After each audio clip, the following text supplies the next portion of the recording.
नाज़ सबोदेरो में कानूनी ऐं समाजी मामलनि बाबति जागरूकता ॾियण लाइ सेमिनार करायो पियो। इन हवाले सां तफ़सील ॾिसूं था। GM सामटे जी रिपोर्ट। माहौल डिग्री कॉलेज सबोदेरो में मौजूद आहियूं, जिते सबोदेरो नौजवान पारां समाजी ऐं कानूनी अवेयरनेस जे हवाले सां प्रोग्राम रखियो वियो आहे। उन हवाले सां हितां जे मुक़ररीन ऐं महिमाननि सां ॻाल्हाईंदासीं त हुननि जो वधीक छा चवणु आहे। समझूं था असांजो नौजवान नस्ल हाँ बाशऊर थी चुको है। शफ़क़त ओठो उनकी टीम उन जेके मेंबर एक सुठो अवेयरनेस जो प्रोग्राम रखियो है।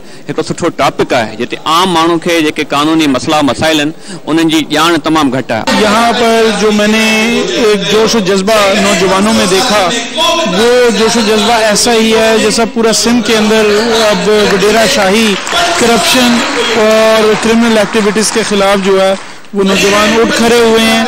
इंशाअल्लाह सिंध बदल रहा है। इंतहाई खुशी की गाल है तो असांजे नौजवान दोस्तन शफ़क़त अली उठो उनकी टीम अॼु जेको ही प्रोग्राम ऑर्गेनाइज़ किया, जैमें जेके असांजा समाजी मसाइल आहिनि ओवरऑल तो सॼे मुल्क जा साॻिया मसाइल आहिनि। नौजवान सत जेको वकला हज़रात कयो आहे, मां सम्झां थो त ही हिकिड़ी इनकलाब जी कड़ी आहे।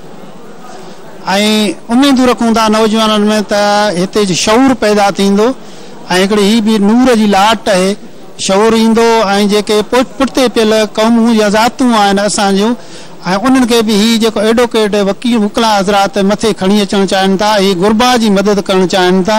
अॼु जेको ही प्रोग्राम हली रहियो आहे उहो ॾाढो शानदार प्रोग्राम आहे, जंहिंमें फंडामेंटल राइट्स ऐं जेके सोशल इशूज़ आहिनि लीगली कि उन्हनि खे असां कीअं सॉल्व करे सघूं था, ये जेके भी स्पीकर्स आहिनि उहे तमामु भले नमूने सां शहरनि खे आगाही ॾेई रहिया आहिनि। मूंखे ॾाढी ख़ुशी थी त अहिड़ो सुठो लीगल ऐं सोशल सेमिनार रखियो वियो, जंहिंमें एॾी अवेयरनेस पैदा थी आहे माण्हुनि में लॉ सां रिलेटेड, सोशल इशू सां रिलेटेड। ऐं मां करियर काउंसलिंग ते ॻाल्हायो आहे त जंहिंमें मां वालिदिन खे इहो ई अर्ज़ु कयो आहे कि तव्हांजो मेन फोकस जेको आहे ॿार जे करियर उन्हनि जी मर्ज़ी के मुताबिक हुजण घुर्जे।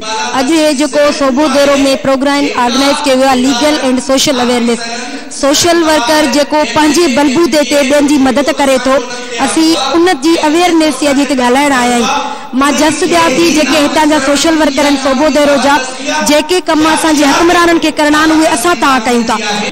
हिते हिकिड़ो सेमिनार जेको मुनक़िद कयो आहे कानूनी ऐं समाजी अवेयरनेस के हवाले से, उनमें मुक़ररीन ऐं महिमान ख़ासि जूं ॻाल्हियूं ॿुधियूं, जंहिंजो चवणु हुयो इंशाअल्लाह अहिड़े क़िस्म जा प्रोग्राम अञा वधीक थियनि ऐं सबोदेरो जेको पसमानदा इलाइक़ो आहे उनखे अॻिते आणण लाइ कैमरा टीम सां गॾु GM सामजो न्यूज़ सबोदेरो।